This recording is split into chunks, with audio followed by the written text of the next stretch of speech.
Hello everyone, I'm back with another video.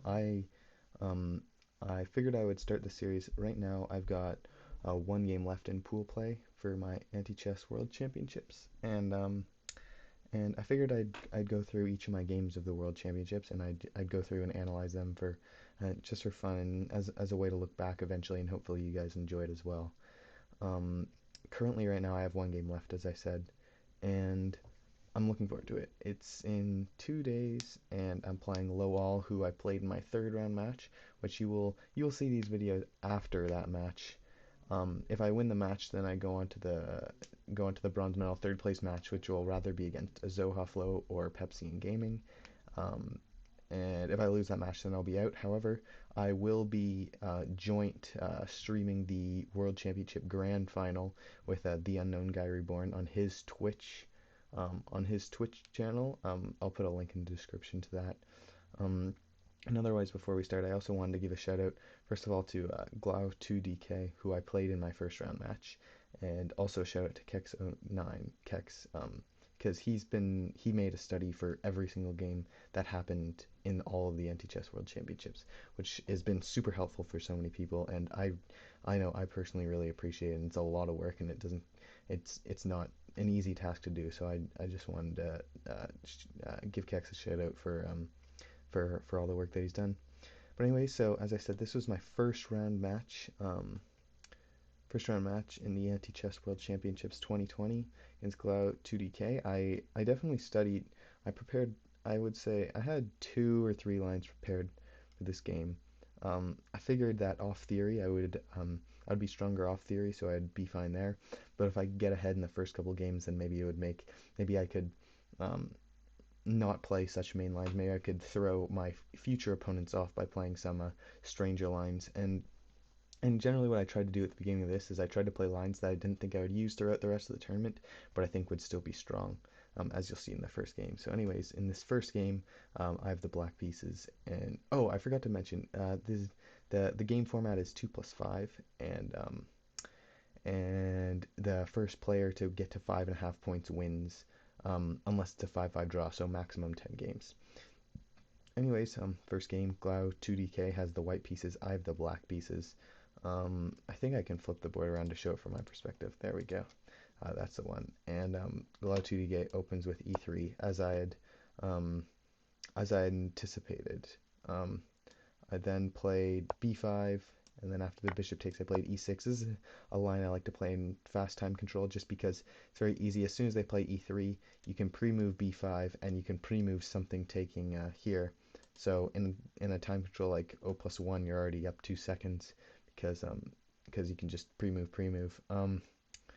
So anyways, bishop takes. Um, and in this line, Glaue2dk, and I think I did study this line, was a queen f3. Um, so Stockfish recommends, I guess I should probably turn that off. Um, there we go. That's nice. Okay. Um, anyway, Stockfish recommends that move. However, I prepared bishop a3 just because I had played a couple games before, and I had seen some interesting variations that came out of this that looked in my favor. So after taking on a8, I took this pawn on b2, and Glaue2dk takes the pawn on a7. 1 second, sorry about that. Oh shoot, that's my bad. Anyways, so I then proceeded to capture on c8, and Glaue2dk captured on b8, and I recaptured on b8 with the queen.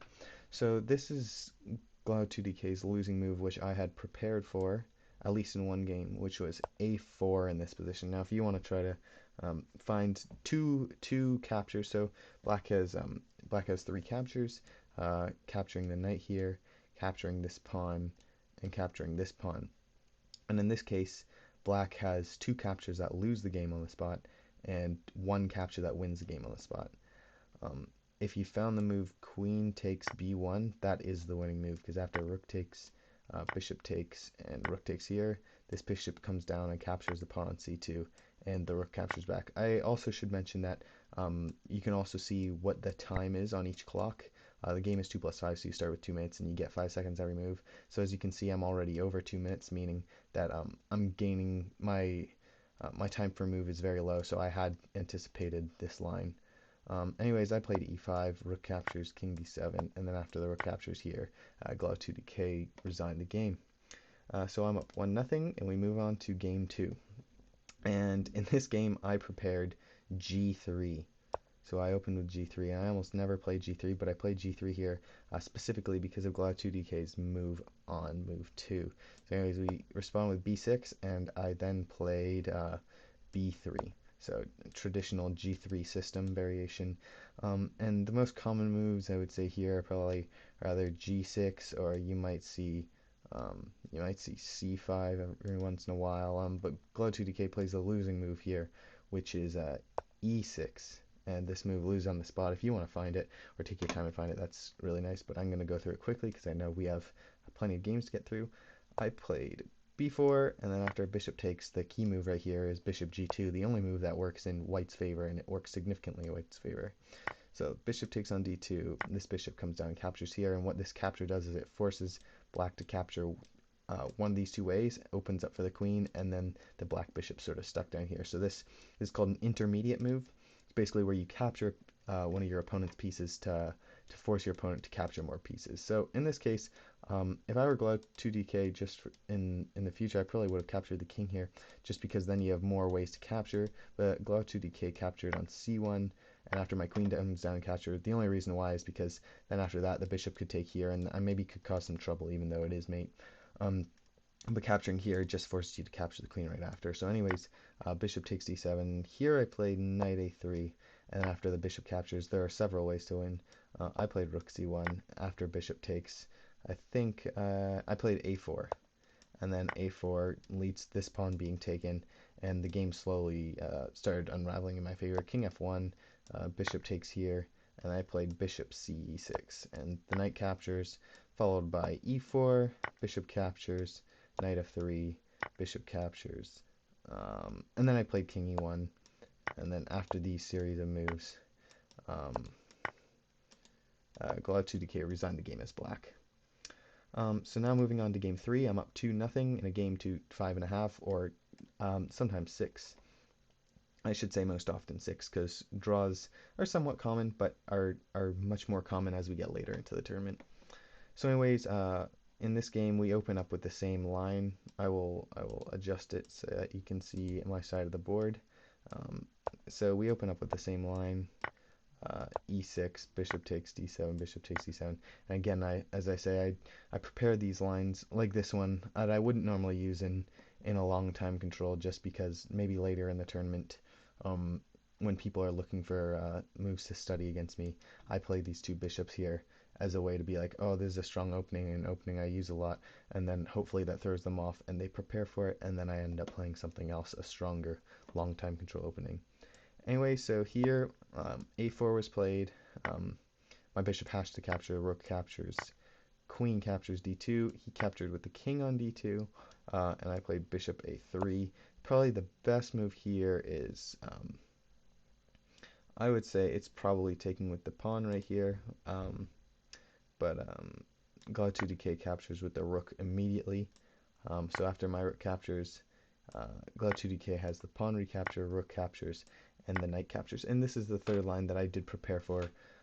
My time is fairly low though, but I don't know why it is, because I remember preparing for this line. We saw c5, c4, and I go for the immediate knight e7. We then see knight c2, and I play e5, and this is sort of where Glaue2dk starts to make the mistakes, in my opinion.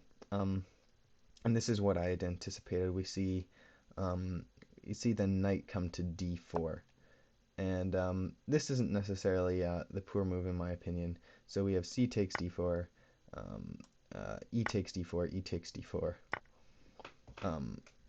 but the move right here, the only move right here, is king c3, so has to play king c3 now. And then after this, probably yeah, like maybe this move is strong, maybe. The problem is now is you're gonna have to get rid of these pieces, and your knight's going to be stuck on the end, blocking in your rook, and these pawns are eventually going to have to advance, and I'll be able to take full advantage of that. But anyways, move that was played was bishop b2. I captured it, and then the queen was given up, and I promoted to king just to gain some nice control and maneuverability over these sort of squares. Maybe I can cut off the knight from ever developing, and the pawns will have to be pushed. So anyways, c5 was played, and I just blocked that with knight b to c6. And then after that, obviously you can't push any of the pawns too early or they'll be very taken advantage of. However, f4 is actually the move that leads to the latest mate, but in this case h3 is played, and I start moving my king into the game with king d7, and there's nothing Glaue2dk can do to make this pawn not have a series of captures here. So rook h2 is played, just trying to get the rook off this file, so maybe a knight can be developed eventually, but it's too late at this point. I play king d6, c captures, I play knight d4, and after captures, the rook comes to f8, and all three of these pawns are going to have to be captured. So in this case, king was promoted to, and I played g6, king captures, I think I played h5, and after king captures, and king c2, yeah. King captures and knight to e2, and Glaue2dk resigned the game. Moving on to game 4, I have the white pieces again, and I once again open with g3 just to see if I have a comfortable 3-game lead, and so I don't mind playing an opening that I don't know as well off the start, just to see if maybe they want to open with e6 again after b6 and b3. But instead this time g5 is played. So it's more of just a tactical mid-game / endgame, which, as I said at the beginning, I do feel comfortable with in this match. So I played h4, g takes h4, rook takes h4, and in this case was played bishop h6. Okay, so captures, I played g4. The knight captures on g4, and then I just move my knight out, just trying to get control of these squares. I like having my knight here when the b pawn isn't there, just because it doesn't allow the rook to ever come out, and it just controls a lot of squares from this area. Although they do say knights on the rim, knight here is much worse because the e pawn, but because the b pawn's missing, the knight here is perfectly fine. If there was an e pawn missing and maybe a queen missing, then knight f3 would probably be stronger just to gain more and more control. However, in this case, the knight here is not too shabby. So knight takes where it has to, and the king recaptures, and the move that was played here was h5, just pushing this pawn forward. I don't know necessarily if it was that strong of a move, but it certainly hinders the development of a couple of my pieces. However, I go for the move d3, and although this does not look good, as good for white, the game's about even at this point. What I was really trying to do is I was trying to make Glaue2dk give up the king, as the king's a very maneuverable piece. It controls a lot of these squares, and it can capture, making it so that bishops or queens or knights don't have to recapture. However, Glaue2dk did exactly that, and after rook captures, rook h6 and bishop captures, the king is given up. And I don't know if it's seen on the screen, if the bar here is seen on the screen, but it significantly goes in white's favor after this point. However, I made a losing move here, and I played queen d2. If you want to try to find the following mate, only a couple moves mate for white, do you want to find the mate for black? There's only one move that will mate for black, but there's a series of 1 moves. In this case, queen h6 was the correct move, and it was played. And then b5 is also the correct move, and it was played. And queen captures here, and the white queen's going to have to take a lot of these pieces if this pawn isn't pushed or this knight isn't moved here. If the knight's moved here, then you can take it, and then it will end up being fine. I think the correct sequence would be knight, and then after the queen captures, the correct move is d6, because it's a crazy series of moves. But after captures, the bishop's rather going to have to recapture here, which will lose, or the queen captures here, and then the bishop's going to have to capture all the pawns. But anyway, and obviously if this pawn is pushed, then you can move the queen out and then force it to capture the bishop, etc. However, in this case, f5 was played, and this sort of gives me an out, because after I capture on f5, I'm going to capture one of these two pieces. So in this case, d5 was attempted, but I just captured on d5 because now the bishop has to come down and capture on h3. Then I capture on b5, captures on f1, and then after I capture the knight, the rook recaptured, king recaptures, rook captures b3, and c takes b3. And now this is obviously winning for white because black has 3 pawns, and they're going to have to march forward, and I can manipulate them in any way I want. So in this case, e5 was played. I played d4, and then after the take, I played e3, takes, and then I gave up the knight, and then, in my opinion, the key move here is rather giving up the king or the rook, and you generally wouldn't want to give either of those pieces up. In this case, I gave up the king. Promoted was queen. I took the queen, but now the problem is the pawns have to march and eventually give themselves up. So c6 was played, and I played rook f1, and then c5 was played, and it was just game over. Takes, and then I played rook b1. This position, Glaue2dk resigned. So moving on to game 5, I'm up 4-0, and I have the black pieces again. In this case, e3 was played. I decided to play c5. This game just to throw in a little mix. I didn't want to play the string opening over and over and over again. So I decided to play the Polish, and by the time this comes out, I would suggest you checking rather the naming opening studies I have with the Unknown Guy Reborn. Check that out because more openings will be named sooner and sooner, and it's really enjoyable when you do know opening names, and it's easy to talk to other people about it. So in this case, we have b4, c takes b4, bishop a6, and then the knight captures here, and d3 after b3, c takes b3, I play knight b8, queen f3, and queen a5, and then the queen captures on b7, trying to make me recapture here, but I certainly capture the king down here, and queen takes b8. The best move from here is probably taking on f2, and just continuing the queen race in this fashion. However, I didn't want to calculate, and instead I just took on b8 because I knew it was safe. Anyways, a4 was played, and it is the strongest move. I played rook takes b3, and it is slightly better for white here, but in this case, white played the losing move, knight c3.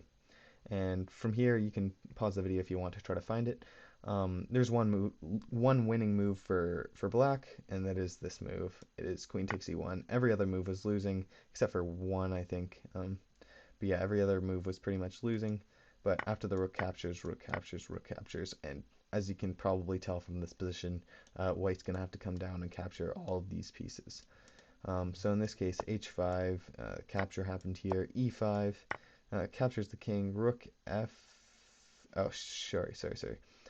h4, and then rook captures on f8, rook h6, and then we had the rook capture on f7, just continuing the captures, rook e6, rook takes g7, and then we have knight h6, just bringing the knight out, forcing one capture, rook down to b6, the rook captures, and then I give up the rook on b7, rook captures, and then I give up the knight on f7, rook takes, e4, d takes, and then after this, g takes h3 is mate.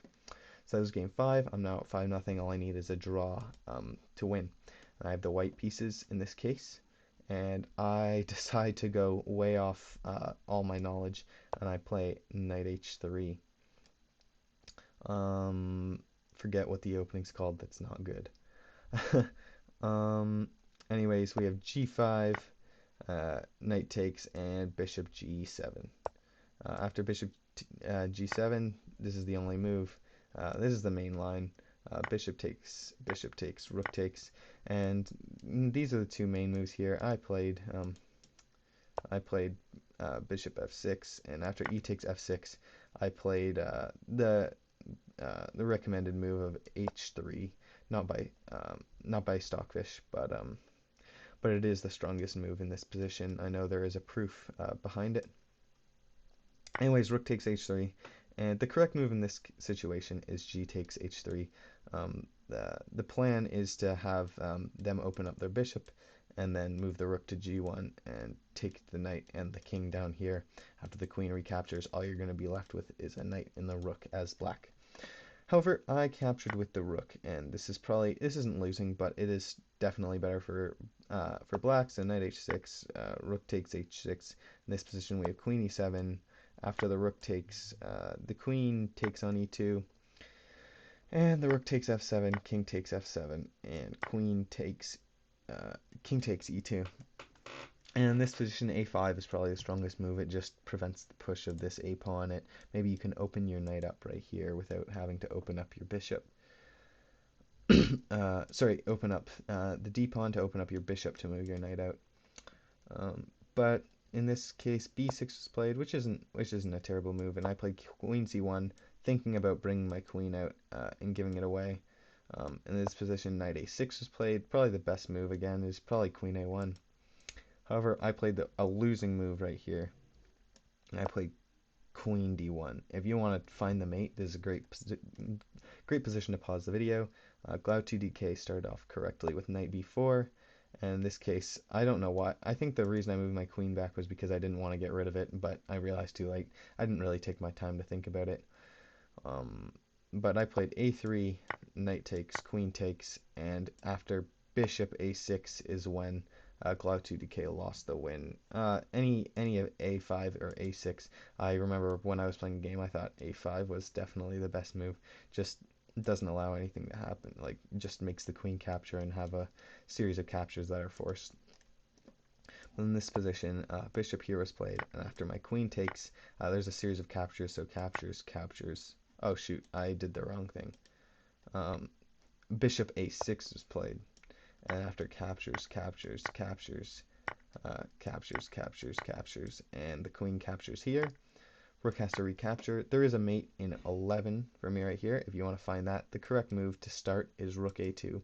And then after that, there's a series of moves. If you want to find it, I'm not going to show it in this video because I don't really have enough time. However, in this case, I did not play rook a2. I played f3, which if the bishop captures here, it's fairly even. White is slightly better, and white will probably end up winning. However, another losing move was made, a series of missed losses for both of us in a row. Rook captures on a3, and I played the strongest move, knight captures on a3. I'm sure you can find the win now. Bishop captures f3. I played my rook to d1, and then after captures, I give away the knight and the pawn, and that was game 6 won by me. And so I ended up winning the series 6-0. And great games to Glaue2dk. Obviously had a couple of close games and a couple close wins. Anyways, I hope you enjoyed my first game of the Anti-Chess World Championships 2020. Thank you for watching. Please consider subscribing and share with your friends who also enjoy anti-chess. Check out the Anti-Chess World Championship stream and the Unknown Guy Reborn's Twitch channel. And other than that, I will see you later. Thanks.